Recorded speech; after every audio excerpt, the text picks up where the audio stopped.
प्यारे विद्यार्थियों जो पढ़ रहे हैं लैब असिस्टेंट के लिए, उनके लिए इम्पोर्टेंट है पर्यावरण, स्वास्थ्य और स्वच्छता।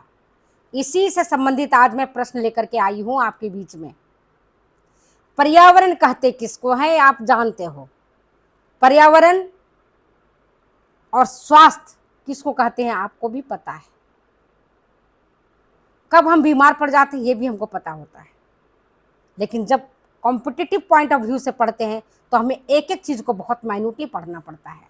तो आज हम देखते हैं पर्यावरण, स्वास्थ्य और स्वच्छता के बारे में। आज हम आपसे क्वेश्चन पूछ रहे हैं।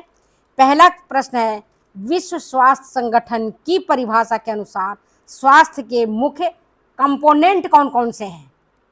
पहला शारीरिक स्वास्थ्य, दूसरा मानसिक स्वास्थ्य, तीसरा सामाजिक स्वास्थ्य, चौथा उपरोक्त सभी। सही उत्तर क्या बच्चे? सही उत्तर है उपरोक्त सभी। विश्व स्वास्थ्य संगठन कहता है कि केवल रोगों की अनुपस्थिति होना ही मात्र स्वास्थ्य नहीं है, बल्कि व्यक्ति की शारीरिक, मानसिक और सामाजिक कार्यकुशलता होना भी जरूरी है। अगर कोई व्यक्ति शरीर से स्वस्थ है, मानसिक रूप से स्वस्थ है, लेकिन समाज के लिए वो व्यक्ति विध्वंसक है, तो उसको हम मानसिक रूप से बीमार व्यक्ति ही कहेंगे, क्योंकि वो समाज को नुकसान पहुंचा रहा है। ठीक है, समाज में उत्पात मचा रहा है। नेक्स्ट क्वेश्चन, स्वास्थ्य को प्रभावित करने वाले कारक हैं कौन कौन से? व्यक्तिगत कारक, सामाजिक आर्थिक कारक, वातावरणीय कारक या उपरोक्त सभी?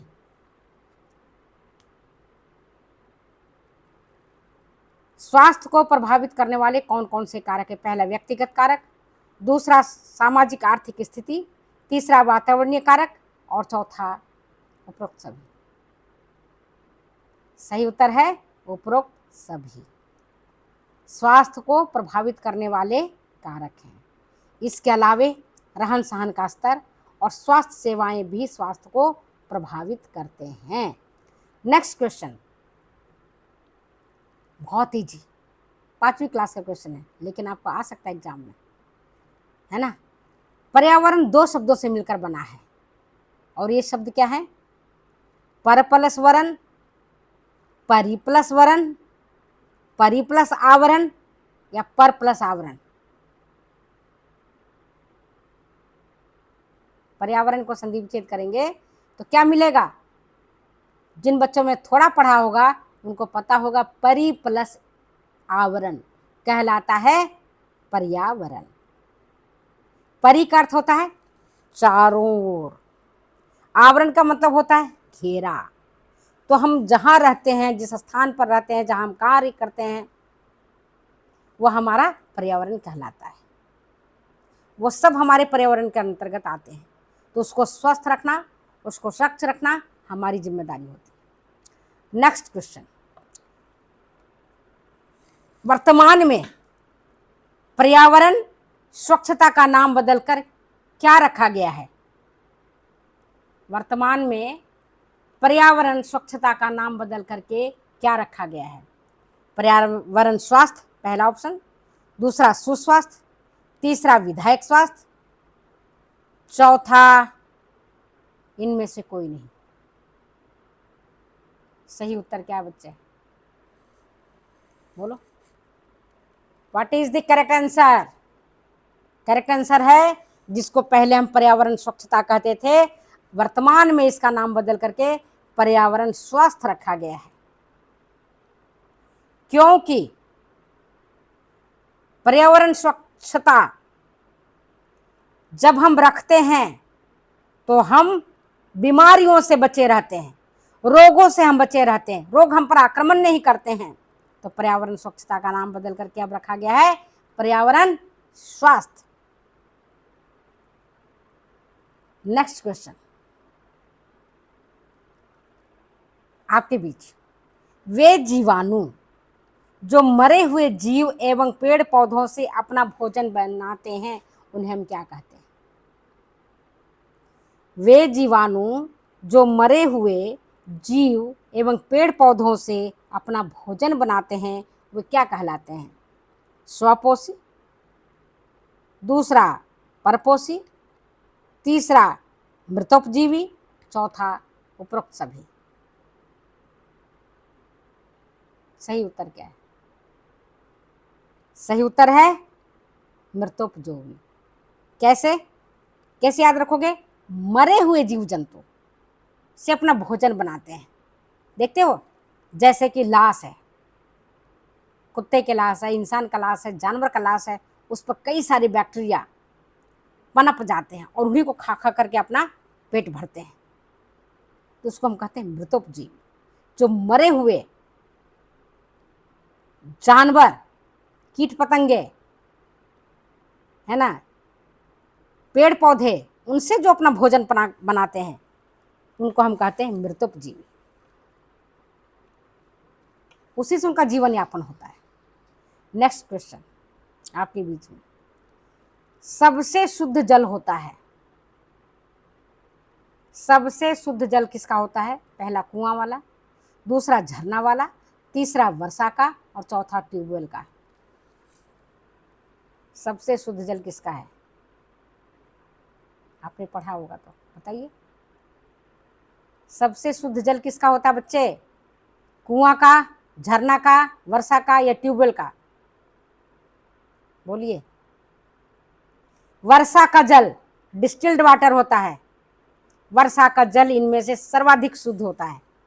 जब वर्षा का जल जमीन पर आता है, पहली या दूसरी वर्षा का जल, तो सबसे शुद्ध होता है। इसके बाद जमीन पर आते आते उसमें कई प्रकार की शुद्धियां मिल जाती हैं, जैसे औद्योगिक संस्थानों से निकला हुआ धूल धुआं है, वो वर्षा के जल के साथ आकर के मिल जाता है।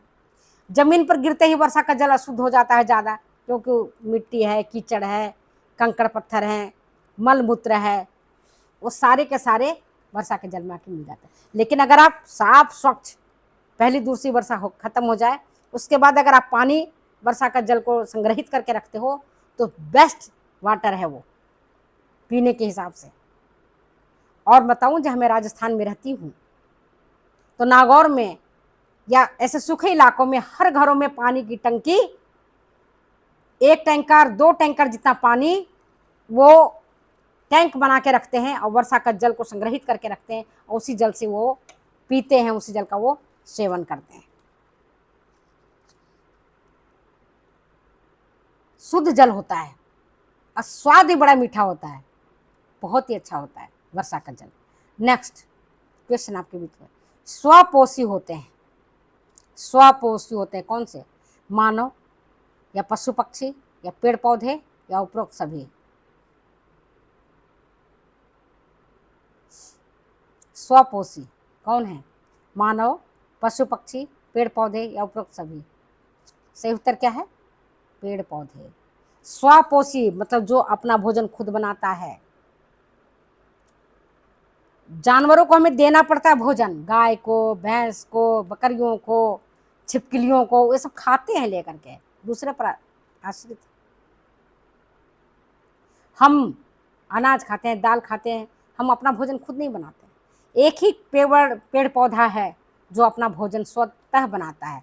खाली आप खाद पानी डालते रहो और देखो, छोटा सा जो बीज होता है, अंकुरित बीज, वो बहुत बड़ा पेड़ बन जाता है। कौन बनाता है? ये पेड़ पौधे।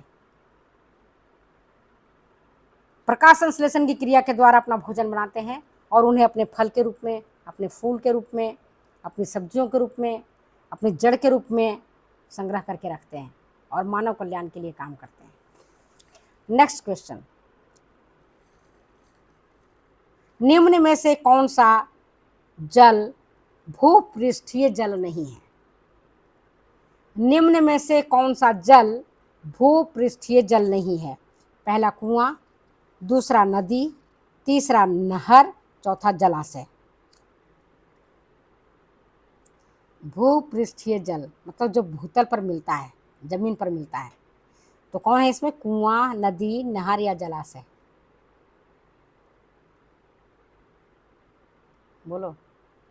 छोड़ देती हूँ क्वेश्चन, कुछ तो आप लोग भी तैयारी करो, कुछ तो पढ़ो, बताओ कि निम्न में से कौन सा भूपृष्ठीय जल नहीं है? कौन सा जल है जो भूपृष्ठीय जल नहीं है? छोड़ देती हूँ क्वेश्चन, आप देखेंगे कितना आप, मैं देखना चाहूँगी कि हमारे बच्चे कितनी तैयारी करते हैं, कितना हद तक वो तैयारी किए हैं। ओके, बाय, फिर मिलते हैं अगले वीडियो में।